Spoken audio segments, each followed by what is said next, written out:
গতকাল রাতে দীর্ঘ টালবাহানার পর ডাব্লিউবিএসএসসি নবম দশম শ্রেণীর নিয়োগ পরীক্ষার ফলাফল প্রকাশ করেছে। তোমরা তোমাদের প্রাপ্ত স্কোর এতক্ষণে দেখতে পেয়েছো। প্রথম দিকে সার্ভার সমস্যার জন্য রেজাল্ট দেখা যাচ্ছিল না, তারপর একটু রাতের দিকে সার্ভার অনেকটাই ঠিক হয়েছে, এখন মোটামুটি ঠিক আছে। যারা এখনও দেখোনি তারা তাদের প্রাপ্ত স্কোর দেখে নিও।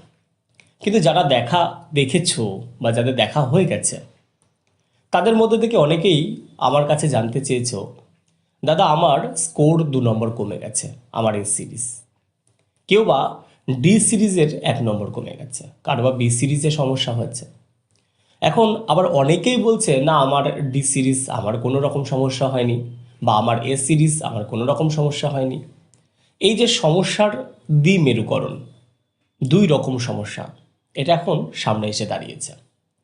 তা যদি তোমার নম্বর কমে যায় তাহলে তোমার কি করণীয়? দেখো, তোমার করণীয় হচ্ছে প্রধান একটি কাজ। কি কাজ? তোমার কাছে ওএমআরের যে কার্বন কপিটি আছে সেই কার্বন কপিটিকে এবার সামনে নাও। এর আগে যে আনসার কিটা দেওয়া হয়েছিল সেই আনসার কি দেখে দেখে কার্বন কপিটাকে ভালো করে মেলাও। দেখো, প্রশ্নে কোনটা করেছো সেটা দেখা দরকার নেই, কার্বন কপিতে তুমি কোনটা গোল করেছো সেটার সাথে আগের আনসার কিটা মেলাও। আগের আনসার কিতে যে উত্তর প্রকাশ করা হয়েছে তার সাথে এই আনসার কির কোনো পার্থক্য নেই, বাংলায় কোনো রকম উত্তর পরিবর্তন হয়নি, এটাই খবর। সার্ভার সমস্যার জন্য নতুন আনসার কি আপলোড করা সম্ভব হচ্ছে না, ডাউনলোড করাও সম্ভব হচ্ছে না, এই জন্য একটু দেরি হচ্ছে, আমরাও হাতে এখনও পেয়ে উঠিনি। যদি তোমার মেলাতে গিয়ে দেখো প্রাপ্ত নম্বর মানে তোমার গোল করা ঠিক আছে কিন্তু তোমাকে নম্বর কম দেওয়া হয়েছে, তোমার স্কোর কার্ডে নম্বর কম দেখাচ্ছে, তাহলে আমি বলবো আজকের দিনটা কোনো মতে অপেক্ষা করো। কারণ এর আগে আমরা দেখেছি একাদশ দ্বাদশ নিয়োগ পরীক্ষার ক্ষেত্রে পরের দিনই উত্তর ঠিক করে দেওয়া হয়েছিল।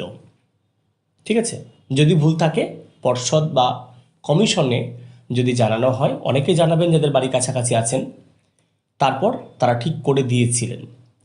এর পরেও আজকে দিনের পরেও যদি তোমার প্রাপ্ত স্কোর কার্ড ঠিক না হয় বা তুমি যদি সবগুলো ঠিক করার পরেও তোমার ওএমআর ঠিক না হয়, তাহলে দেখো তোমরা যখন রেজাল্ট দেখছিলে তার ঠিক নিচের দিকে লিখে দেওয়া আছে। কি লেখা আছে? যে তোমরা যে মার্কশিটটা দেখতে পাচ্ছ, যে স্কোর কার্ডটা দেখতে পাচ্ছ, এটা কম্পিউটার দ্বারা তৈরি করা একটি রেজাল্ট। এতে যদি কোনো রকম অসঙ্গতি থাকে তাহলে 3 দিনের মধ্যে ডাব্লিউবিএসএসসির সাথে যোগাযোগ করতে হবে। ঠিক আছে, এবার এই যোগাযোগ করা যাবে কিভাবে? যোগাযোগ 2 ভাবে করা যেতে পারে, একটা মেল করে অথবা হেল্পলাইনে ফোন করে, এটা একটা দিক। আর দ্বিতীয় দিক হচ্ছে সশরীরে উপস্থিত থেকে অভিযোগ জানানো। আমার মনে হয় দ্বিতীয় পথটা সব থেকে শ্রেষ্ঠ, কিন্তু একান্তই যদি কারো যাওয়া আসার ক্ষেত্রে সমস্যা থাকে সে অবশ্যই পর্ষদ অফিসে মেল করতে পারো, কমিশনের অফিসে মেল করে দিতে পারো। আশা করি অনেকেই এই বিষয়টা নিয়ে অভিযোগ জানাবেন, কিন্তু অভিযোগ জানানোর পূর্বে তোমাকে তোমার ওএমআরের কার্বন কপিটির সাথে আনসার কি ভালো করে মিলিয়ে যেতে হবে। অনেক সময় অসাবধানতাবশত আমি হয়তো প্রশ্নে ঠিক দাগিয়ে রেখেছি, কিন্তু ওএমআরের বৃত্ত পূরণ করার সময় বা ভরাট করার সময় আমি ভুল করে ফেলেছি তাড়াহুড়োতে। এটা অনেক সময় হয়ে থাকে, আমি একাদশ দ্বাদশ শ্রেণীর রেজাল্ট বেরোনোর পরেও অনেকের ক্ষেত্রে লক্ষ্য করে দেখেছি। তাই খুব ঠান্ডা মাথায় ভালো করে ওএমআরের কার্বন কপিটাকে দেখে নাও, তারপরেও যদি নম্বর কম বলে মনে হয় তাহলে অবশ্যই কমিশনের অফিসে যোগাযোগ করো। যাই হোক, আজকের বিষয়টা এখানেই শেষ করলাম।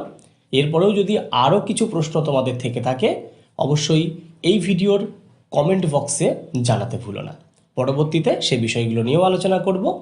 ভালো থেকো, সুস্থ থেকো।